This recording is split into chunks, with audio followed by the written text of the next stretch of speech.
সবাই কেমন আছো? তো দা হাউস কিচেন কর্নার আমি চলে আসছি আজকে আবার। আমি তো ভালোই আছি, তো আমার সাথে আপনারা আছেন, তাই দেখছেন, ভালো লাগছে। আর আমার ভিডিওগুলো ফুল দেখবেন, তাহলে বুঝতে পারবেন কারণ কিভাবে কি দিচ্ছি না দিচ্ছি। তাহলে আমি দুটা ব্রেড দিয়ে আজকে একটা রেসিপি দেখাচ্ছি। তো 2 পিস ব্রেড নিয়েছি, দই নিয়েছি, কারি পাত্তা নিয়েছি, কালো জিরা নিয়েছি, দেখুন চাট মশলা নিয়েছি, গোলমরিচের গুঁড়ো নিয়েছি, কাশ্মীরি কালার মরিচ নিয়েছি, আর বাটার লাগবে। ঠিক আছে, তাহলে আপনারা দেখুন আমি কি করছি। তাহলে একটা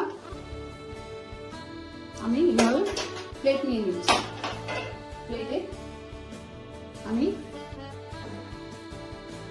দইগুলোকে ঢেলে নিচ্ছি, এভাবে দই ঢেলে নিচ্ছি।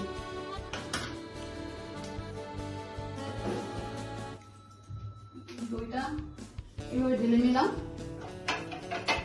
নিয়ে টক দই, হ্যাঁ টক দই এভাবে নিয়ে নিয়েছি আমি।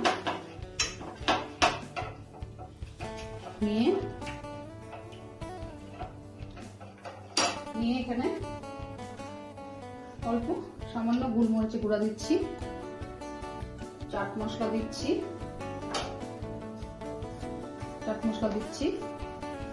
অনুযায়ী ব্রেড অনুযায়ী আপনারা যেভাবে খাবেন মেম্বারশিপ হিসাবে ব্রেড নেবেন। আমি জাস্ট 2 পিস নিয়েছি। এখন এভাবে চাট মশলা দিলাম, গোলমরিচের গুঁড়ো দিলাম, কাশ্মীরি কালার মরিচ দিচ্ছি একটু, আর সামান্য নুন দিচ্ছি। তাহলে এইভাবে মিক্স করে নিচ্ছি।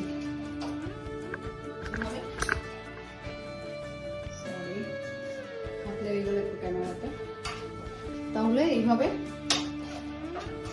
মিক্স করে নিলাম। গোলমরিচের গুঁড়ো, কাশ্মীরি কালার মরিচ, নুন, সামান্য নুন আর চাট মশলা দিয়েছি। এইভাবে মিক্স করে নিলাম। নিয়ে এই সাইডে আমি আবার বসাচ্ছি, বসিয়ে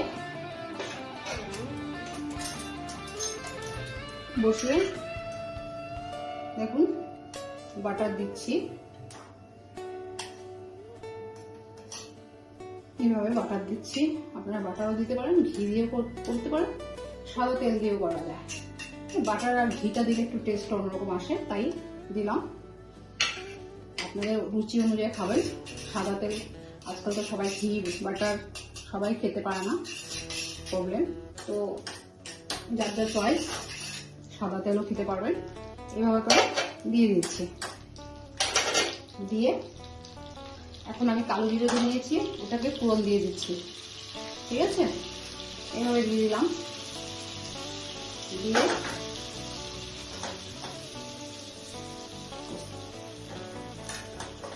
কারি পাতাটা দিচ্ছি।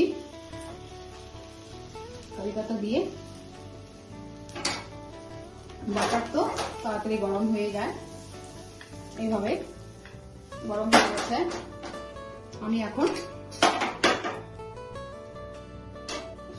সুন্দর গন্ধ বেরিয়েছে, কারণ কারি পাতা আর আপনার কি বলে কালো জিরের গন্ধ খুব সুন্দর বেরিয়েছে।